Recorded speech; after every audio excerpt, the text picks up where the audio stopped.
All right, so salute to the Black Goose TV family. I really didn't expect to be dropping no content tonight like that. Other than obviously, y'all go ahead, check out me and you know what I'm saying, my guy Zen. Fire content, man. We went like 3 hours. We was watching the Lakers game, talking about all type of different stuff, fight game stuff, basketball stuff, fire content. So yo, make sure y'all check that out.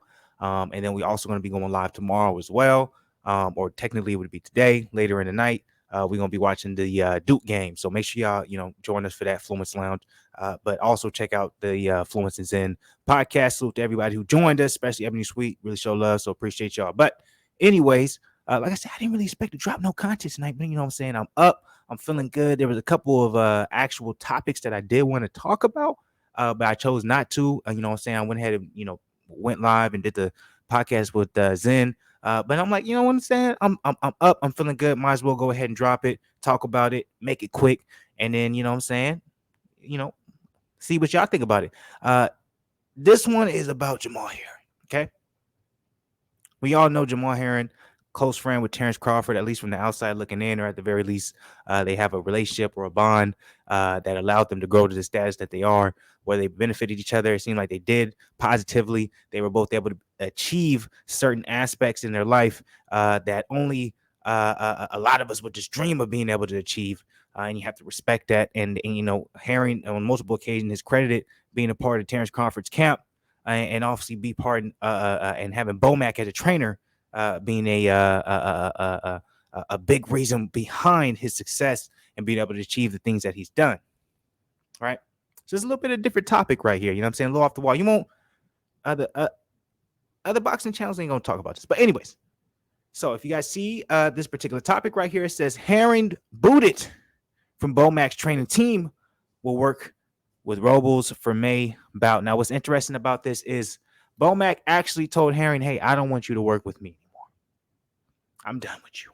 I'm done with you. Herring was like, but I'm a knockout artist, baby. No, I'm playing. But let's read a little bit about this, because I'm not going to break it down personally. Let's read a little bit into this article and see what he has, what's going on. So Herring's next chapter will feature a new face in his corner. Unfortunately, the former 130-pound titleist for Cameron, New York, hopefully I'm saying that right, said he will no longer be working with his longtime trainer, Bomac, best known as the head coach for Terence Crawford. But the decision was not mutual. According to Herring, Bomac was the one who first indicated to him that working together was no longer a viable option and suggested to Herring, hey, you should probably go somewhere else. Now, this is coming from apparently Herring himself. I enjoyed my time with B&B, which we all know was Bomac. Red Spikes, Asu Diagas. The crazy thing is Bomac felt that it was actually best for us to go our different ways. I had nothing to do but respect that. Honorable. Very, very honorable of Herring right there. I still have love for the team. Red Spikes and Asu are great individuals, great trainers, but it was more of an amicable thing between us. Some may say an amicable thing between us. And I had to go basically find help elsewhere based on that said decision.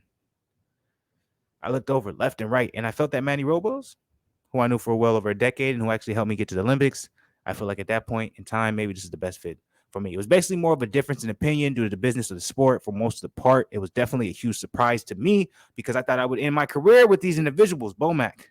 It's true. I told him I didn't want to work with him no more.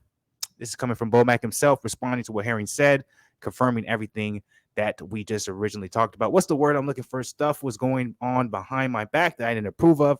First time I found out through the media, and I kind of let it slide by what he did. But the second time, instead of being a man and coming to talk to me about it, I had to find out almost pretty much the same way. I was like, it's best we go our own ways, because obviously he doesn't trust me or the team, something like that, man, for him to go about business that way.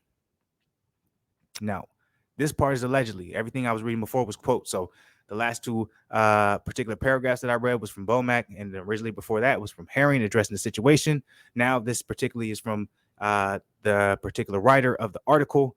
Let's read. In 2020, Herring, who was managed by Jerry Caceres, signed an advisory deal with MTK Management, a global boxing firm founded by Daniel Kinahan, who some outlets have alleged is an organized crime figure. Interesting. Asked if Herring's alliance with MTK was one example that led to the souring of the relationships, McCurrentry acknowledged that it played a little bit of a role. It is not clear if Herring is still under contract or it is not clear if Herring is still in contract with MTK. So it's from a country that has something to do with it, which is also Bomac. That was one of the things that was kind of the straw that broke the camel's back. I told him, you keeping quiet. I'm keeping quiet. I ain't saying nothing to the world. Now the world knows. And in response to what Bomac said, Herring says, I respect their decision. There's no bad blood. Bud, Crawford, obviously, as well, did a great job in terms of getting me to the world title in my career. So I always love and respect for those guys. At the end of the day, there's no animosity. I give him a lot of love and respect. He got me not only to the world title, but he helped me defend it on multiple occasions. So I'm not going to keep going. I feel like it's kind of like a repeat of everything. Herring is showing who he really is, which is a very respectable man. He has nothing bad to say about the surprisingly departure from Bomac's camp, which was not necessarily his choice. I want to know what you guys think about it. I read that article the best I can, so you guys can keep, you get as much information as you can, listen to it, dissect it, and I want to know what your opinion about it. Does it seem like it's Herring that's coming off as if, he just, he obviously did something behind Bomac's, back, which Bomac feels he slighted him in some type of way. He's not talking to him. He feels untrustful. Or do you feel maybe Bomac, he, just is uncalled for, is disrespectful? Where do you guys feel? Or maybe you feel in the middle, or maybe you don't feel that way at all? Let me know. Hit the comment section below. As always, salute to people. I'm out of here.